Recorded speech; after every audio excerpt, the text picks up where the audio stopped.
Hello everyone TS preparation को पुणी थे आपको स्वागत करुच्ची आपण जो मैंने चैनल को नुआ आसती पुणी से अनुरोध करी कि सब्सक्राइब करूँ बेल आइकन क्लिक करूँ जहाद्वारा मोर नेक्स्ट वीडियो जहाँ भी आसो जो प्रैक्टिस वीडियो हो अन्य कौन वीडियो हो ताकू तुम मैंने इनफॉरमेशन पाई पुणी आसी चैनल रे कौन तुम मान प्रिपरेशन पुणी जारी रखिपर तापर ये आम आज वीडियो कौन करवा पॉलिटिकल साइंस रो किसी क्वेश्चन प्रैक्टिस करवा आ पूर्व अलग भी किसी प्रैक्टिस कर सारी ऑलरेडी तार लिंक मु डिस्क्रिप्शन में देदेवी आ गोटे इनफॉरमेशन पॉलिटिकल साइंस को मु स्टेप बाय स्टेप गोटे वीडियो रे एक्सप्लेन करी ओवरऑली तुम मानकर आइडिया हो आम संविधान विषय रे हमर जहाँ जहाँ किसी अच्छी संविधान रे सब किसी आइडिया हो तार स्टेप बाय स्टेप एक्सप्लेन कर गोटे वीडियो ताको जाइए देखि नेबे ठीक अछि तुम कन्फ्यूजन दूर हो ये वीडियो पड़े है आपर तुम मैंने जो भी प्राक्ट करता triple S O triple S R I Amin recently as forest guard है तुम मैंने जे कौन प्रिपरेशन करूँ तुम मान चैनल टी कम आसो तुम मानकर तुमको हेल्प कर तो तुम मैंने आसी चैनल सह जोड़ी रुहतु आ मत भी सपोर्ट करूँ मुझे नुआ अच्छी चैनल को रनिंग कर तुम सपोर्ट आशा कर ठीक अच्छे आ तुम जब किसी सजेसन मत भी दबार अच्छी तुम मैंने कमेंट रे दे पार जे कौन वीडियो भी तुम दरकार जो रिलेटेड मत कमेंट देले मुझे रिलेटेड वीडियो करने चेष्टा करी चेष्टा नुहे मु 100% करके देवी ठीक अच्छे ताले आम आगू बढ़िया आम प्रथम क्वेश्चन आड़ को जा बेसी न डेरी करी प्रथम क्वेश्चन आड़ को जा चलो प्रथम क्वेश्चन टी होची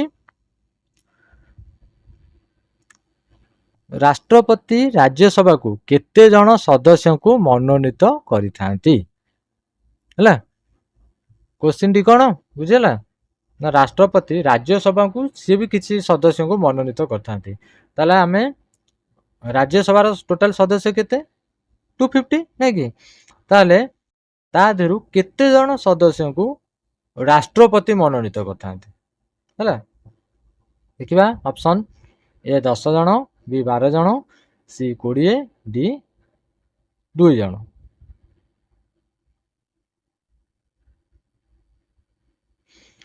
तुम मैंने गेस करूथबो आंसर गेस करूथबो तुम मानकर केतोटी ठीक होउची केतोटी भूल होउची तुम माने भी देखुथबो माने जो मन को आसुची से भी आगुआ कमेंट रे आंसर कहि पारथबो ठीक अछि तो एटी आंसर टी होउची हम चेक करनवा आंसर टी होउची बी 12 जन हैला राज्यसभा को केते जन सदस्य को राष्ट्रपति मनोनीत करती 12 जन ये ऑप्शन देख डी 2 देछि 2टा जदि लोकसभा पचारिबो हैला आंग्लो भारतीय तांकर अछि ताको जदि 2 जन सदस्य को राष्ट्रपति कोठी के लोकसभा को बाछि परिबे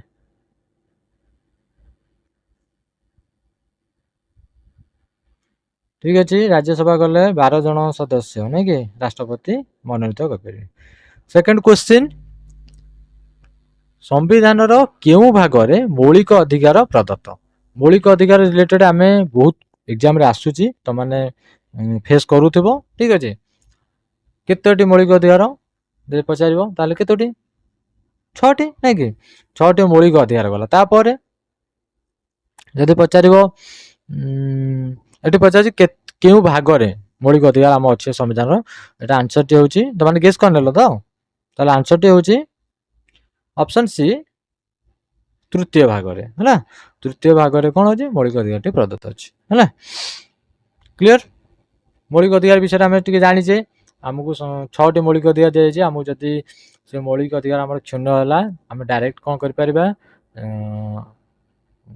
न्यायालय द्वारस्थ हो पार हाईकोर्ट सीधा सुप्रीम कोर्ट भी हो पार जमीक कि समानता अधिकार है स्वाधीनता अधिकार शोषण विरोधी अधिकार नहीं कि यही टाइप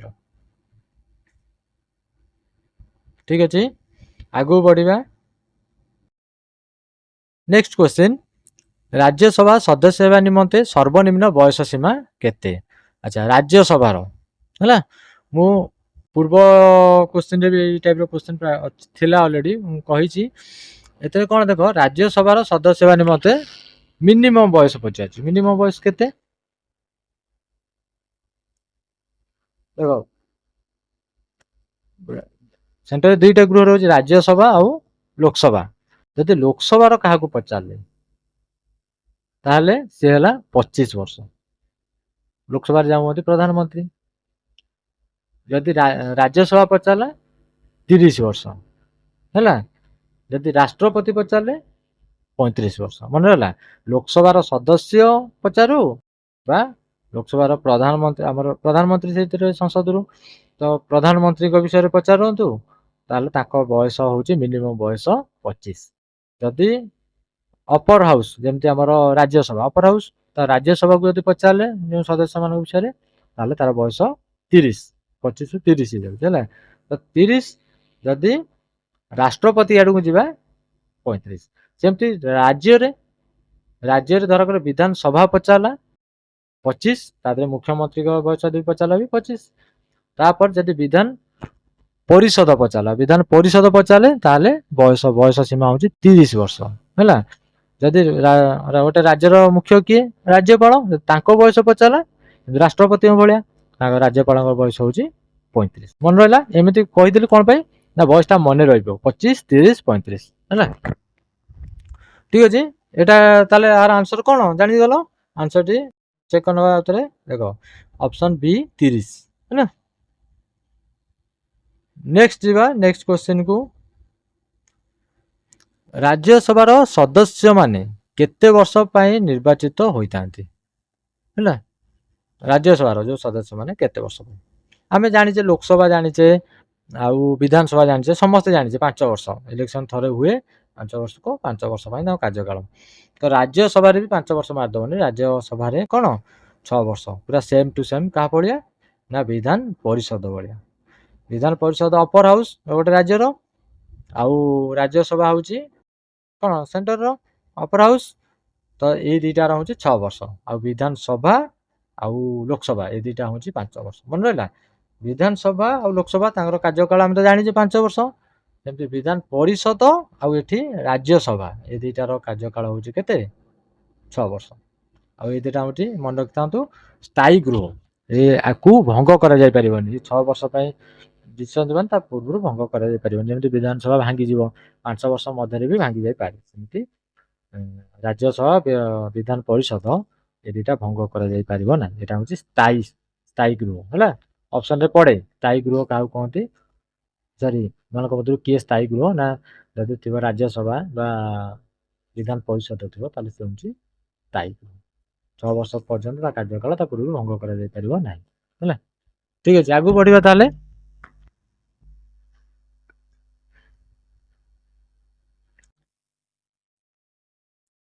मंत्री परिषदर मुख्य भाव किए अत्यंत व्यापक क्षमता उपभोग करती क्षमता कथा जो आसला आम जाने नहीं कि किए किए थे कह प्रधानमंत्री बी राष्ट्रपति सी राज्यपाल डी मुख्य विचारपति किए आम जाने नहीं कि प्रधानमंत्री एवं जमी आमर फुल पावरफुल अच्छा किए आमर प्राइम मिनिस्टर नरेंद्र मोदी सेमती भारतर नरेंद्र मोदी को ना नबार कारण कौन प्रधानमंत्री अच्छा नहीं कि तो आम गोटे जो आसी जाऊँगी कौन पावर कथा ताले आम प्राइम मिनिस्टर जब गोटे राज्यर पचारे ताले राज्यर किए हम ना राज्यर हे आमर किए मुख्यमंत्री नाम को मात्र जदि पचारुची ताले सेठी होउची किए आमर राज्यपाल राज्यर केन्द्र जदि राष्ट्र पचारे राष्ट्रपति किंतु ये आउ गोटे भी देख ये पचार मंत्री परिषद है तो मंत्री परिषद मुख्य भाव किए कार्य करती प्रधानमंत्री नहीं कि मंत्री परिषद पचार नहीं कि ठीक अच्छे आगू बढ़िया ताले निम्नोक्त मध्यरु भारतीय संविधान गुण नुहे गोटे क्योंटी है संसदीय गणतंत्र एक नागरिकत्व धर्मनिरपेक्षता ऐकिक राष्ट्र देख संसदीय गणतंत्र आम चली आम जाचे संसद सबुठ अधिक माने क्षमता हाथ में संसद हाथ में गला संसदीय गणतंत्र गला ठीक एक नागरिकत्व कौन ना तुम्हें कहीपर कि तुम जो जन्म ग्रहण करता हो जोटार बासिंदा होता हो बेंगली मु मराठी है मु गुजराती ये टाइप आंसर दे पारे तुम्हें तुम परिचय हूँ तुम जो भी था तुम गोटे परिचय तुम हूँ कौन इंडियन है भारतीय तुम भारतीय हिसाब से ही परिचित परिचय रखी तुम मैंने फर्म जो फिलअप कर देखी है तो एक नागरिकता आमको आमर संविधान है तुम जो ठाकर अंचल रही था तुम केवल केवल तुम परिचय हूँ भारतीय धर्मनिरपेक्षता तो आम जाचे समस्ते जाचे धर्मनिरपेक्ष ताले केउटी नुहे कौन ऐकिक राष्ट्र नुहे है नेक्स्ट को जीवा क्वेश्चन नंबर 7 निम्नोक्त मध्यरु केउटी को संविधान रक्षक भाव विवेचना करा जाए एटा जो माने भी प्रिपरेशन हो पॉलिटिकल साइंस समस्त जानी थे आंसर टी राष्ट्रपति प्रधानमंत्री सेनाबाहिनी मुख्य व सर्वोच्च न्यायालय आंसर टी कौन तो मैंने गेस कर मु आंसर टी चेक कर दउची आंसर टी होची डी सर्वोच्च न्यायालय है राष्ट्रपति प्रधानमंत्री प्रधानमंत्री हाथ में बहुत पावर रोची तो संविधान को बा संविधान रूल को जमती न भंगा जाऊ ता एगेन्स्ट किसी कार्य करा न जाऊ है तो तार रक्षक भाव आम कौन अच्छी सर्वोच्च न्यायालय जदि नेता मान द्वारा किसी से किसी भूल डिसीजन निया जाए बा कौन करा जाए ताले आमे तांको विरोध करिया पई बा जहा करबा आमे कोटार आश्रय नेउ न्यायालय रो है तो सर्वोच्च न्यायालय है सुप्रीम कोर्ट को संविधान रक्षक भाव विवेचना कर ठीक अच्छे आगु बढ़िया निम्नोक्त मध्यरु केउ समय रे मौलिक अधिकार प्रत्याहृत होइଥାଏ देख मौलिक अधिकार आमे जानिचे हमकु दिया जाइछि आउ ताकू जदि क्षुण्ण करा जाई पारिबो नाही जदि क्षुण्ण हैला ताले आमे डायरेक्ट सुप्रीम कोर्ट रो आश्रय नै पारि आमे एटा पढिजे किंतु ता माने नुह जे को समय रे भी प्रत्याहृत हे करा जाई पारिबोनी किछि समय अछि हमर व्यवस्था अछि सेहि बळे किछि परिस्थिति रे कोन करा जिवो आम ठारो आम मौलिक अधिकार को भी छड़ाई निया जाई पारे को समय रे राष्ट्रपति शासन समय रे जो जातीय शोक समय रे ना जरूरीकालीन परिस्थिति रे ना राष्ट्रपति को निर्देश रे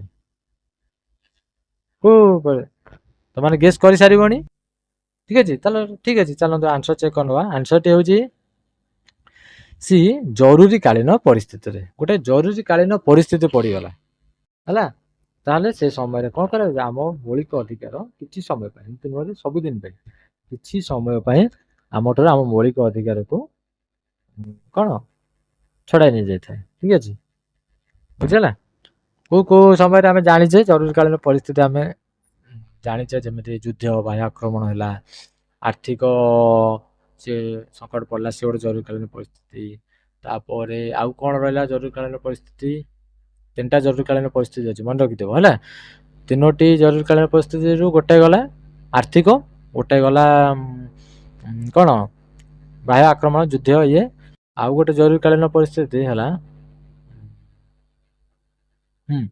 कौन सांविधानिक जदि उल्लंघन है जमी गोटे राज्य किसी जदि से सांविधानिक रूल फॉलो कलानी बा किसी पावर माने भूल इस्तेमाल कला बा किसी नेगेटिव ये कला ताहले ता द्वारा कौन करा जाए जरूरीकालीन परिस्थिति को ये करा जाए से इनक्लूड हुए जमीती कि से राज्य रे कौन करा जाए ना राष्ट्रपति शासन लागू करा जाए पारे है से भी गोटे जरूरीकालीन परिस्थिति ठीक है गला अच्छा आगु बढ़िया ताले क्वेश्चन नंबर 9 राज्यसभा परामर्श पई पठा जाइतो आर्थिक बिल को राज्यसभा को केते दिन मध्य फेरस्त करने को पड़ी थाए है आमे जानिचे राज्यसभा ठारू बेसी पावर रोची कह लोकसभा राज्यसभा पावर नाही बोले कहबानी जमी राष्ट्रपति काम से टाइप मत भी लगे राज्यसभा काम जमी प्रधानमंत्री पावर राष्ट्रपति मुख्य तो सही टाइप अपर हाउस सीना राज्यसभा किंतु मेन मुख्य सबु जाओ कार्य क्या द्वारा चले जमी लोकसभा तो सी कौच राज्यसभा परामर्श गोटे बिल को आम पठेचे तो से राज्यसभा कौन कर दिन ही रखिपार केते दिन रखिपार तापर फेरस्त करने को ही पड़ो तार जहाँ डिसीजन नौ पछे किसी फरक पड़ोनी एतिक दिन भितर फेरवा को पड़ो परामर्श है केते दिन राज्यसभा दरकार 10 दिन 12 दिन 14 दिन 16 दिन केते दिन आंसर चेक करनवा आंसर टी होची 14 दिन हैला ताले 14 दिन भितरे गोटे आर्थिक बिल हैला आर्थिक बिल टी को कोन करिवो राज्य सभा को फेरस्त करने को पड़ो 14 दिन भितर ताठू अधिक दिन से रखिपर ना है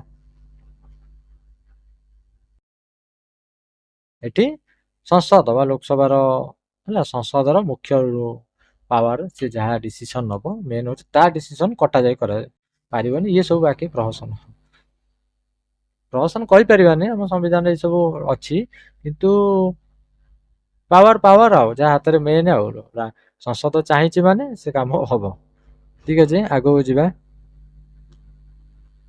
क्वेश्चन नंबर 10 संविधान अनुजाई गोटे विधानसभा केते रु कम सदस्य रही पारे ना विधानसभा है 40 रु कम 60 रु कम 80 रु कम ना 100 रु कम मिनिमम टा पचार गोटे विधानसभा एत रु कम रही पारे ना केते ना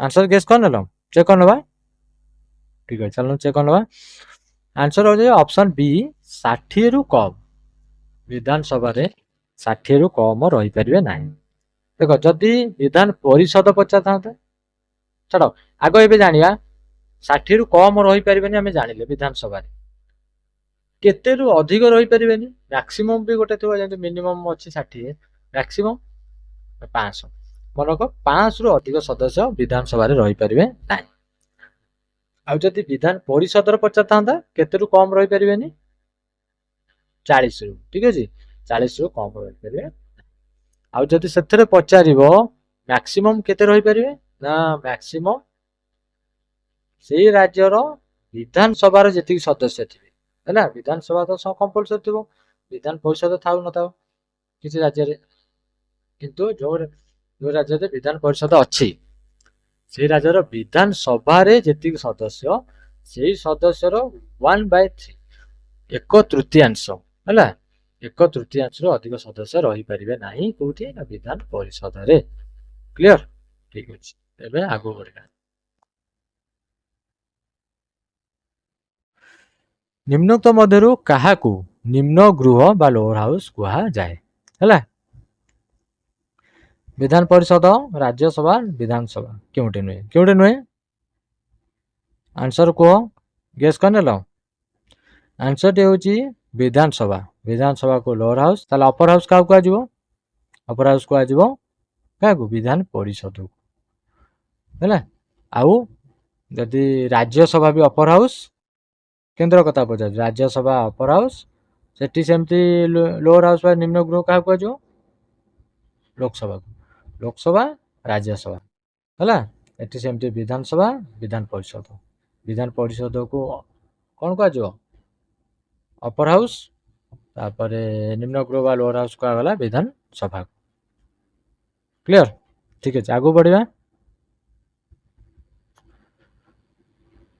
निम्नोक्त मध्यरु कहार सम्मति बिना कौन सी बिल आईन रे परिणत हो पारिबो नाही है कहार बिना परमिशन रे कार किए सम्मति न देले बिलटी आईन रे परिणत हेबनी किए एटा हम अवश्य जानिथिबा आंसर प्रधानमंत्री ना राष्ट्रपति ना मुख्यमंत्री ना मुख्य विचारपति गेस कर ठीक भाबुची ठीक गेस करथिबे क्वेश्चन टी आंसर टी होची कौन भी राष्ट्रपति राष्ट्रपति सम्मति न रही गोटे बिल कौन आईन रे परिणत हेबो नहीं ठीक अच्छे ओके आगू बढ़िया भारतर राष्ट्रपति हेबा पई थिबा आवश्यकता योग्यता है आवश्यक योग्यता हिसाब से निम्नलिखित केउटी भूल अटे देख एग्जाम रे टाइम लिमिट रुए तो तरबर आम हुए तो क्वेश्चन टाक किंतु भल भाव पढ़िया पड़ो आमको जहाँ बेले है तेणुक जो कहूँ केउटी भूल अटे यहीटा को नोटिस कर आम प्राय कौटा ठीक बोली भाविकी आम आंसर मारदे कन्फ्यूजन हो जाऊ तरबर है तो से गोटे क्वेश्चन टू सब भल पढ़ुव गोटे केउटी भूल राष्ट्रपति भारत नागरिक होते तो आम जाचे होते ତାଙ୍କୁ ଅତି କମ 30 ବର୍ଷ ହୋଇଥିବ, ଲୋକସଭା ଓ ରାଜ୍ୟସଭାର ସେ ସଦସ୍ୟ ହେବା ପାଇଁ ଯୋଗ୍ୟ ହୋଇଥିବେ, କେନ୍ଦ୍ର ଓ ରାଜ୍ୟ ସରକାର ଅଧୀନସ୍ଥ କୌଣସି ଲାଭଜନକ ପଦରେ ନଥିବେ। କେଉଁଠି ଗେସ୍ କର? ନା ଆନ୍ସର ହଉଛି ଅପସନ ବି, ତାଙ୍କୁ ଅତି କମରେ 30 ବର୍ଷ ହୋଇଥିବ। ତାଙ୍କୁ ଆକ୍ଚୁଆଲି କେତେ ବର୍ଷ ହେଇଥିବା ଦରକାର ମିନିମମ୍ ରାଷ୍ଟ୍ରପତିଙ୍କର? ମତେ ଉପରେ କହିଲି କି କଣ 35 ବର୍ଷ ହେଲା।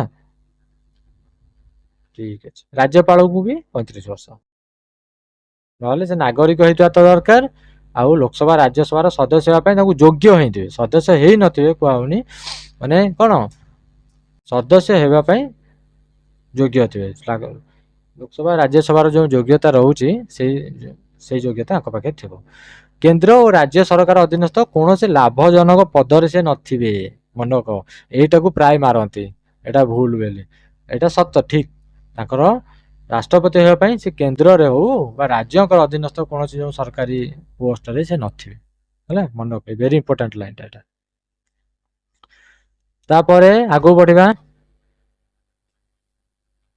ଟିକେ ବାହାର କ୍ୱେଶ୍ଚନ ଆସିଗଲା।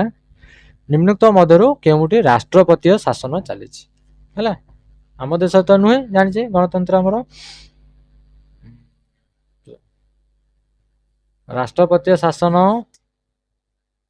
ଫ୍ରାନ୍ସ, ଅଷ୍ଟ୍ରେଲିଆ, ଆମେରିକା ବା କୌଣସିଟି ନୁହେଁ। କୋଉଠି?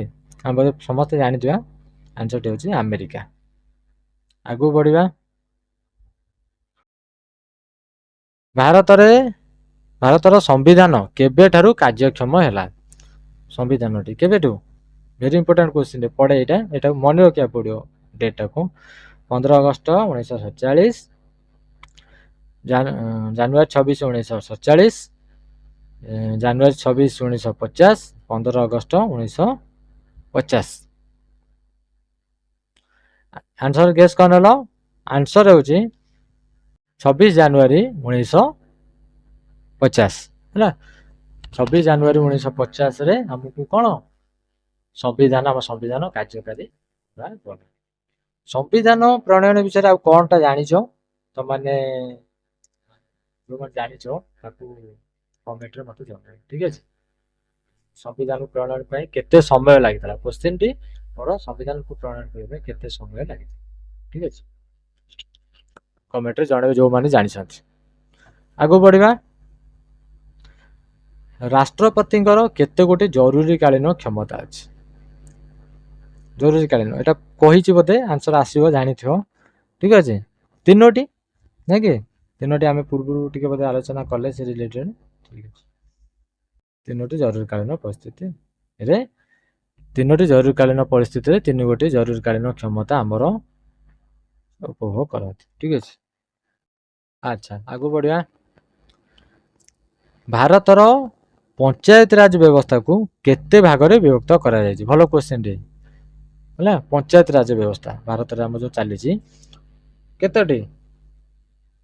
କଣ କଣ କହିଲେ? ଫାଷ୍ଟ ସହରାଞ୍ଚଳ ହଉ ଗ୍ରାମାଞ୍ଚଳ ହଉ, ତାକୁ ହଉଛି 3ଟି ଭାଗରେ ବିଭକ୍ତ କରାଯାଇଛି ହେଲା। ଯେମିତି ଆମେ ଉପରେ ପଢିଲେ ଆମର କଣ, ଆମେ ପୂର୍ବରୁ ପଢିଛେ ଏ ରିଲେଟେଡ, ଗ୍ରାମ ପଞ୍ଚାୟତ ନିମ୍ନରେ ରହିଲା, ପଞ୍ଚାୟତ ସମିତି ତା ଉପରେ ରହିଲେ ଜିଲ୍ଲା ପରିଷଦ, ଇଏ ହଉଛି 3ଟି ଭାଗରେ ବିଭକ୍ତ କରାଗଲା। କାହାକୁ? ଗ୍ରାମ ପଞ୍ଚାୟତ ରାଜ ବ୍ୟବସ୍ଥା। ଯେମିତି ସହରାଞ୍ଚଳ ପଞ୍ଚାୟତ ରାଜ ବ୍ୟବସ୍ଥାକୁ ବି 3 ଭାଗରେ ବିଭକ୍ତ କରାଯାଇଛି ହେଲା। ଠିକ ଅଛି, ଆଗକୁ ବଢିବା ତାହେଲେ। ପଞ୍ଚାୟତ ସମିତିର ବୈଠକ ବସେ ପ୍ରତି ଡ୍ୟାସ୍ ମାସରେ ଥରେ ହେଲା। ପଞ୍ଚାୟତ ସମିତିର ବୈଠକ କେତେ ମାସରେ ଥରେ ବସେ? ମାସରେ ଥରେ, 2 ମାସରେ, ନା 2 ମାସରେ ଥରେ ହେଲା। ଆନ୍ସରଟି ହେଲା 2 ମାସରେ ଥରେ ପଞ୍ଚାୟତର ବୈଠକ ବସେ, ଠିକ ଅଛି। ଆଗକୁ ବଢିବା, ସର୍ବୋଚ୍ଚ ସହରାଞ୍ଚଳ ସ୍ଥାନୀୟ ସ୍ୱାୟତ୍ତ ଶାସନ ସଂସ୍ଥାକୁ କଣ କୁହାଯାଏ? ସର୍ବୋଚ୍ଚ ମାନେ ସହରାଞ୍ଚଳ ଯୋଉ ସ୍ୱାୟତ୍ତ ଶାସନ ଅଛି ତାର ସର୍ବୋଚ୍ଚ ଶାସନ ସଂସ୍ଥାକୁ କଣ କହିବା ହେଲା। ତାହେଲେ ଆମର ଗ୍ରାମାଞ୍ଚଳରେ କ'ଣ ଥିଲା? ଜିଲ୍ଲା ପରିଷଦ, ନାଇଁ କି? ସେମିତି ସହରାଞ୍ଚଳରେ କ'ଣ ରହିଲା ନା ମହାନଗର ନିଗମ। ଠିକ ଅଛି, ଚାଲ ଆଗକୁ ବଢିବା। ତାହେଲେ ମହାନଗର ନିଗମ ପାଇଁ କେତେ ଲୋକ ସଂଖ୍ୟା ଆବଶ୍ୟକ ହୋଇଥାଏ? ହେଲା, ଏମିତି ତ ନାହିଁ ଯାହାକୁ ପାଇଁ ଆମେ ମହାନଗର ନିଗମ ବୋଲି ଡିକ୍ଲାର କରିପାରିବା। କେତେ ଲୋକ ହେଲେ ତାକୁ ଆମେ ମହାନଗର ନିଗମ କହିପାରିବା? କେତେ? 6 ରୁ 10,000, 10 ରୁ 50, 1 ଲକ୍ଷରୁ ଅଧିକ ବା କେଉଁଠି ନୁହେଁ କୁହନ୍ତୁ? ଆନ୍ସର ଗେସ୍ କଲ। ଆନ୍ସରଟି ହଉଛି ସି, 1 ଲକ୍ଷରୁ ଅଧିକ। 1 ଲକ୍ଷରୁ ଅଧିକ ହେଲେ କ'ଣ ଆମେ ଜାଣିବା ଯେ ଏଟାକୁ ନଗର ନିଗମ ବୋଲି ଡିକ୍ଲାର ହୁଏ ଯଦି ସେ ଜାଗାର ବାସିନ୍ଦା 1 ଲକ୍ଷରୁ ଅଧିକ। କ୍ଲିୟର? ଆଚ୍ଛା, ଆଗକୁ ଯିବା।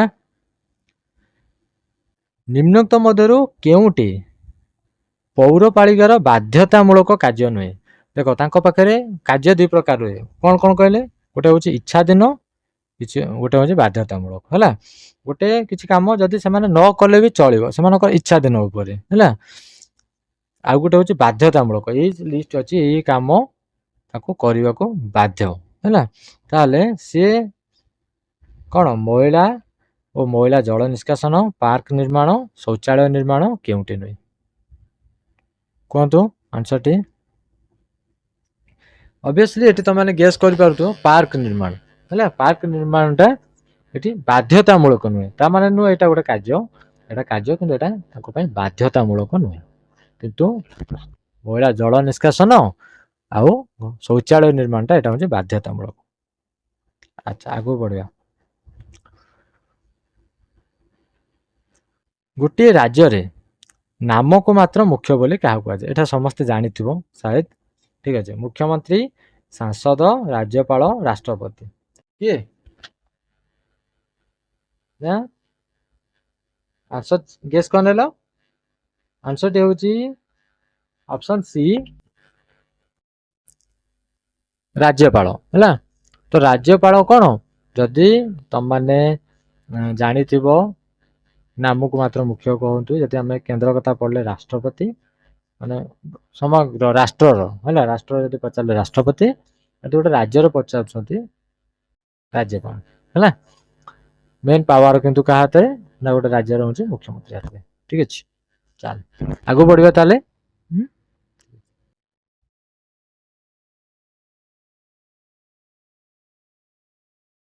ରାଜ୍ୟପାଳ ଜଣେ ମନ୍ତ୍ରୀକୁ କିପରି ପଦଚ୍ୟୁତ କରିପାରିବେ? ଗୋଟେ ମନ୍ତ୍ରୀକୁ କେମିତି? ତାଙ୍କ ମନ ହେଲେ ନାଇଁ, ଲୋକଙ୍କ ଆସ୍ଥା ହରାଇଲେ, ବିଧାନସଭାର ସଦସ୍ୟମାନେ ଦାବି କଲେ, ନିଜେ ଚାହିଁଲେ ନା ମୁଖ୍ୟମନ୍ତ୍ରୀଙ୍କ ପରାମର୍ଶ ଅନୁଯାୟୀ? ହେଲା, ଆନ୍ସର ଗେସ୍ କରିପାରିବନି କ'ଣ? ସେକଣ୍ଡ ନବା? ଠିକ ଅଛି, ଆନ୍ସରଟି ହେଉଛି ଡି, ମୁଖ୍ୟମନ୍ତ୍ରୀଙ୍କ ପରାମର୍ଶ ଅନୁଯାୟୀ। ଯଦି ମୁଖ୍ୟମନ୍ତ୍ରୀ ପରାମର୍ଶ ଦେଲେ, ମୁଖ୍ୟମନ୍ତ୍ରୀଙ୍କ ପରାମର୍ଶ ଅନୁସାରେ ରାଜ୍ୟପାଳ କ'ଣ କରିପାରିବେ? ଗୋଟେ ମନ୍ତ୍ରୀଙ୍କୁ ପଦଚ୍ୟୁତ କରିପାରିବେ, ତାଙ୍କ ପୋଜିସନରୁ ହଟେଇ ପାରିବେ। ନେକ୍ସଟ କ୍ୱେଶ୍ଚିନ୍, ନିମ୍ନୋକ୍ତ ମଧ୍ୟରୁ କିଏ ମନ୍ତ୍ରୀମାନଙ୍କ ମଧ୍ୟରେ ବିଭାଗ ବଣ୍ଟନ କରନ୍ତି? ବିଭିନ୍ନ ମନ୍ତ୍ରୀମାନଙ୍କ ମଧ୍ୟରେ ବିଭାଗକୁ ବଣ୍ଟନ କରନ୍ତି କିଏ? ଆନ୍ସର ତ ଜାଣିଥିବ ଏଇଟା, ସିଓର ମୁଁ ଜାଣିଛି। ମୁଖ୍ୟମନ୍ତ୍ରୀ, ରାଷ୍ଟ୍ରପତି, ରାଜ୍ୟପାଳ ନା ମୁଖ୍ୟ ଶାସନ ସଚିବ? ତାହେଲେ ଆନ୍ସରଟି ହେଉଛି, ଆମେ ସମସ୍ତେ ପ୍ରାୟ ଜାଣିଥିବା ଏଇଟା କ୍ୱେଶ୍ଚିନ୍ର ଆନ୍ସର। ତ ଆନ୍ସରଟି ହେଉଛି କିଏ? ମୁଖ୍ୟମନ୍ତ୍ରୀ, ନାଇଁ କି? ସିଏ ସବୁ ମନ୍ତ୍ରୀମାନଙ୍କୁ ମଧ୍ୟରେ କ'ଣ, କେଉଁ ମନ୍ତ୍ରୀ କେଉଁ ପଦରେ ରହିବେ, କାହାକୁ କେଉଁ ମନ୍ତ୍ରୀ ପଦ ଦିଆଯିବ, ସରି ଭୁଲ କହିଦେଲି, କାହାକୁ କେଉଁ ମନ୍ତ୍ରୀ ପଦ ଦିଆଯିବ। ହେଲା, ମନ୍ତ୍ରିମଣ୍ଡଳ ମାନେ ସେମାନଙ୍କ ମଧ୍ୟରେ ଯୋଉ କ୍ଷମତାଟାକୁ ବଣ୍ଟନ କରନ୍ତି, ବାଣ୍ଟନ୍ତି ଭାଗ ଭାଗ। ହେଲା, ଠିକ ଅଛି, ଜାଣିଲେ? ତାହେଲେ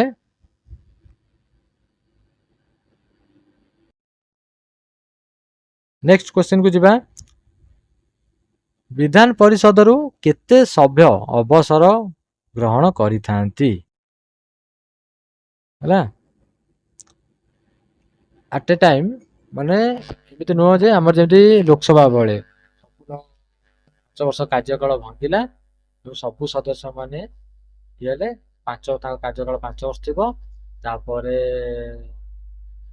ପୁଣି ଇଲେକ୍ସନ ହବ, ପୁଣି ନୂଆ ବାଛିବେ।